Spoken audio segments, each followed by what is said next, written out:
ایک خاموش سے محلے میں اچانک شور مچ گیا۔ لوگ ایک دوسرے کو آوازیں دے رہے تھے، اتنی ساری گاڑیاں، ارے دیکھو وہ بڑا سا گھر آباد ہو رہا ہے۔ عائشہ دوڑتی ہوئی آئی، امی امی، وہ بڑے گھر میں نئے لوگ شفٹ ہو رہے ہیں، 10 گاڑیاں سامان سے بھری ہوئی ہیں۔ اس کی ماں مسکرائی، ٹھیک ہے جا کر دیکھ آؤ مگر جلدی واپس آنا۔ عائشہ کے ابو کہتے تھے کہ اس گھر میں رہنے والا آدمی بادشاہ کے لیے کام کرتا ہے، اسی لیے بادشاہ نے انہیں یہ گھر رہنے کو دیا ہے۔ نئے گھر میں مسز رئیسہ اپنے بچوں کو سخت لہجے میں بلا رہی تھیں۔ ارسلان مہر، اندر آ جاؤ۔ عائشہ حیران ہو کر بولی، امی ان کے پاس تو بوری بھر کھلونے ہیں۔ ماں نے پیار سے کہا، بیٹا کھلونوں کی تعداد سے خوشی نہیں ملتی، اگر کھیلنے والے دوست نہ ہوں تو سب بیکار ہے۔ عائشہ نے آہستہ سے کہا، ان کی امی تو بہت اکڑو لگتی ہیں، کون ان کے بچوں کے ساتھ کھیلے گا؟ ماں نے سمجھایا، حمزہ بیٹا ہم کسی کو جج نہیں کرتے۔ ایک دن عائشہ نے دیکھا کہ بڑے گھر میں بہت سے لوگ جا رہے ہیں، لگتا ہے پارٹی ہے۔ وہ گیٹ کے پاس چلے گئے۔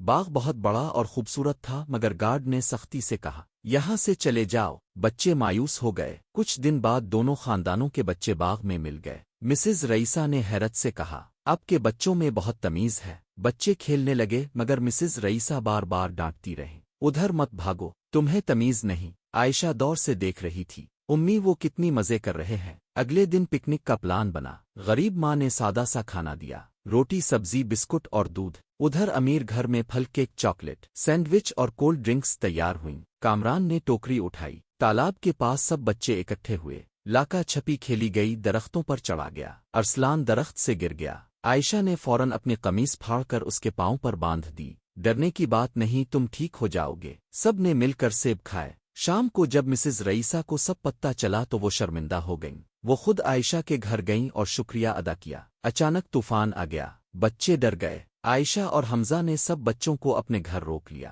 غریب ماں نے سب کے لیے سوپ بنایا، یہ بہت مزیدار ہے۔ ارسلان خوشی سے بولا۔ جب مسز رئیسہ واپس آئیں تو سب بچے محفوظ تھے۔ عائشہ نے بتایا، امی عین وقت پر میں نے ارسلان کو درخت سے کھینچ لیا تھا۔ مسز رئیسہ کی آنکھوں میں آنسو آ گئے، میں یہ احسان کبھی نہیں بھولوں گی۔ اگلے دن مسز رئیسہ نے کہا، کیا تمہارے بچے ہمارے بچوں کے ساتھ کھیل سکتے ہیں؟ غریب ماں نے نرمی سے جواب دیا، بچوں کو مہنگے کھلونوں سے زیادہ ایک دوسرے کے ساتھ کھیلنے میں خوشی ملتی ہے۔ مسز رئیسہ مسکرا دیں، اب بالکل ٹھیک کہہ رہی ہے۔ اس دن کے بعد مسز رئیسہ وہ اکڑو عورت نہیں رہی۔ ارسلان اور مہر سب بچوں کے ساتھ کھیلنے لگے، کبھی کھلونے بدلتے کبھی کتابیں، اور سب مل کر نئے نئے کھیل ایجاد کرتے، کیونکہ اصل خوشی دولت میں نہیں بلکہ اچھے دل اور سچی دوستی میں ہوتی ہے۔